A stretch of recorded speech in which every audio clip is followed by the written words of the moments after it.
as Diddy Kong, you know? Yeah, banana is quite the good move. The problem was when people took the banana from him, oops. Yeah, well, it depends how good your opponent is. So, item. we have Shattuck versus Spargo at home to start Advantage State. At Minnesota, I gotta love it. Gotta love it. Minnesota, Joe Biden gift. Okay, they're not hand-warming. Just playing patient to start things off. Yeah, just getting right into it. Always gotta love it. Definitely a matchup where Corrin kind of wants to hold Roy out because Roy can do this, and Corrin doesn't really have a combo breaker. Yeah, okay, he survives, but Phantom off to a real fast start, which is Roy in general going to get the Jair, a.k.a. jab back air for those of you who don't know any. Yeah, that is a quick stock to start off. Yeah. Subby thrown for a loop to begin, but, I mean, Corrin can make up his damage pretty quickly. She does have quite a few combo strings and frame traps as well to keep racking up that damage. Yep. But speaking of... Pin doesn't work out. Okay, Phantom's going for something saucy. Yeah, got the tracking there, but opted for a side B instead of a backer. I feel like that might have just been a little misinput there. Somebody goes for a big play there to try to bring things back. Tipper F smash the ledge jump, but Phantom is wise and patient. And is that it? Yeah, took the jump. Took the jump with the back air. Didn't realize it. Bad spot for Corrin. So, what does Corrin want to do differently here? You want to do a little bit better job trying to hold Roy out, and you might be wanting to try to SDI up and away these nairs. Yeah, I think that's really good for like the actual combo strings. I think in neutral, Subby just has to be a little bit more patient, which it looks like he's starting to do now. Yeah. If you can set up like falling up airs with Corrin, they're pretty good. The rising ones are like okay, but they're a sign that Roy's zone breaking the way he wants, because it's much harder to get a combo off of a rising nair Ferris Corrin than a falling one. Yeah, that back hit of the landing up air is like Corrin's like. That's her absolute butter move. That's the one you want to be hitting pretty much at like every percent. Oh, yeah. Up until like very high percent, you can get something out of it. Yep. It's very safe. So. I'm assuming there's a kill range for that with up air at some point if it's fresh. Probably. I would assume so. At least on a, for sure on a character probably like Game & Watch. Maybe not on Roy, but I don't know. Yeah. Yeah. Okay, good up airs there though. You have another up air. Maybe wanted to go for, I don't know if up tilt would combo on anything there. Otherwise, up air is the right move. Just didn't quite kill yet. Yeah, but at this point, the next up air is going to get close to killing depending on the height it hits at. And also back air is going to start killing as well. All right. But your kill percent yourself here. Yeah. Yeah, see that nair out of shield there. Landing one there might have comboed into an up air or back air with the rising one just to get off me, which is fine. You need to get him off you, but not going to KO, but it's close. Roy Nair will not KO yet. It'll kill about 140 at the ledge, 150. I know for sure on Smashville it's 150 at ledge. I've died to that move so many times there. Yeah. And it's also set knockback, which means that it kills Game & Watch and Pichu and Bowser all at the exact same percent at ledge on Smashville, 150. There's always some funky moves in the game like that. But I think Roy throws are going to start killing soon. Good DI. You got to DI that in. All right. He's looking for an up at a shield. Yeah, right. You got to find something there because you need to get some momentum. You got to press something at that point, and not quite.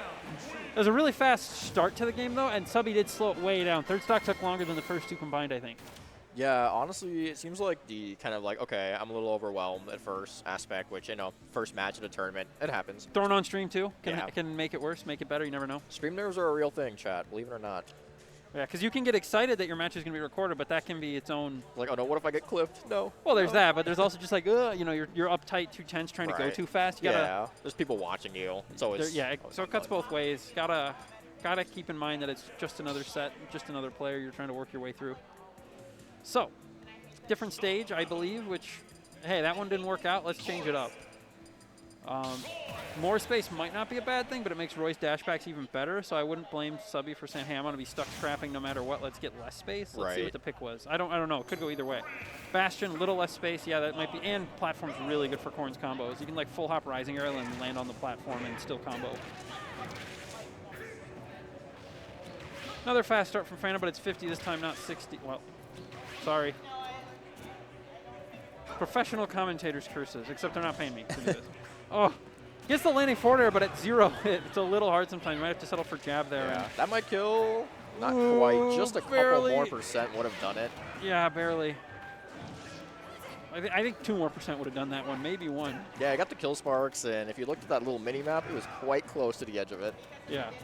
Okay, so Subby's trying to go for something tricky there. I like it. You gotta making someone uncomfortable might get them to slow down in neutral, right? In disadvantage just one time. So sometimes you gotta walk, you gotta schmix, you gotta cross them up, see what they're gonna do, and take that data for later. Yeah, like early on in stocks, I think it's pretty important to just kind of figure out how your opponent likes to play or how your opponent responds to certain interactions, and then like, okay, well now I can use this to my advantage. I'm gonna put you back in the same situation and cover what I think you're gonna do after.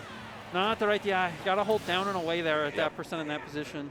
If you're like right at the edge, you might have to just hold down or slightly away, but yeah, holding in on that move will get you killed early, and no DI is not much better. Yeah, general rule of thumb, chat, if a move sends you up into like a slight angle, just hold away from like the opposite of where that angle sends you, or I guess the way that angle sends you, and you will live longer. Like if you think of like Ryu Shoryu or Ken Shoryu, just hold down and away. Well, the funny part is Ryu Shoryu straight up, it's just away on that, but Ken's is down and away. Yeah. They're not exactly the same, chat, which I was going to mention that, and then you just brought them up exactly, yeah. Moral of the story, do not hold in, except for like a couple moves, but there's too Snake many up tilt. Yeah, there's Snake too many up tilt's moves in this game. Snake, ooh. Nice delay. Delay and use the upswing, which I believe Roy stands back just a touch on. The forward one might have got shield grab. A classic unfortunate pin spacing where you have to back kick to hit him, or even just jump and try for like a very fake tech chase. I like Subby's choice to push a dare there, not because it's not punishable, it could be very punished there, but Phantom's clearly waiting to reset the situation with an air dodge, and putting out a landing hitbox will force him to back up. Right. So, higher percent's super risky, right? At 30, you're going to die to a reset. You're not going to die to him punishing this directly, so. Great awareness on that directional air dodge to not. This is a tricky situation. Sets up the chain, yep. Best way around that, chat, is to hold B and SDI away. And the reason I say B is because when you're in shield, you can lock yourself from rolling so you don't roll into the chainsaw, and then SDI away to get out of the multi-hit, and then you can like jump or roll, cross-up roll or something. Don't roll away from it usually after you do that, or you'll just get tippered. Yeah, and then you die like way, way, way earlier. That move is very strong. Yeah. However, chat, I see top players get hit by that setup all the time, so do not feel bad if you get hit by it. Oh, no, it's tricky. It's genuinely a difficult situation to deal with, and who are you practicing against it to get out of? Shattuck? Yeah. Like maybe if he ever comes to Minnesota. Neo? There aren't that many. There's like a few, but then like, what are the? I don't know any like mid-high level Corrins. I'm sure they're out there, but. We don't really, like, Corrin's not a common character in our region. Ooh, that almost, killed. The rage and everything else. Hey, sometimes when you're down like this, you just have to go for those Hail Mary plays. Exactly. You got nothing to lose. Up throw about to KO here, honestly. I mean, Roy could use some more rage for it, but. Yeah, most of Roy's kit is going to kill at this point. Yeah, the Nair at the ledge will do it now. Yeah, sweet spot up air is going to kill. Down it has to be the sweet spot Nair to be clear, but the sweet spot Nair will kill cleanly at ledge here. Okay, I was looking for an air dodge here, but didn't get it. On both sides, actually. Okay, good fade back to ledge to avoid that tipper F smash. That would have for sure done it. Oh, wow, that was good spacing from both players there. Yeah, Phantom's been looking for these down airs, but so far he's not been able to find the right timing on it. And Subby has done a lot better this game. Like, nobody should sleep on that. That'll kill. Yeah. But just a few moments where Phantom just got a quick 60, and that hurts a lot when you're very even in neutral and you're getting sometimes a falling forwarder that doesn't convert. Or yeah, the one thing Corrin struggles with like a bit, I think Corrin's a pretty good character, but I think the one thing she struggles with especially is people who can outspeed her, and Roy is very much one of those characters. That's why a lot of Corrins think Fox is her worst matchup, and I see it. Oh, yeah, Fox just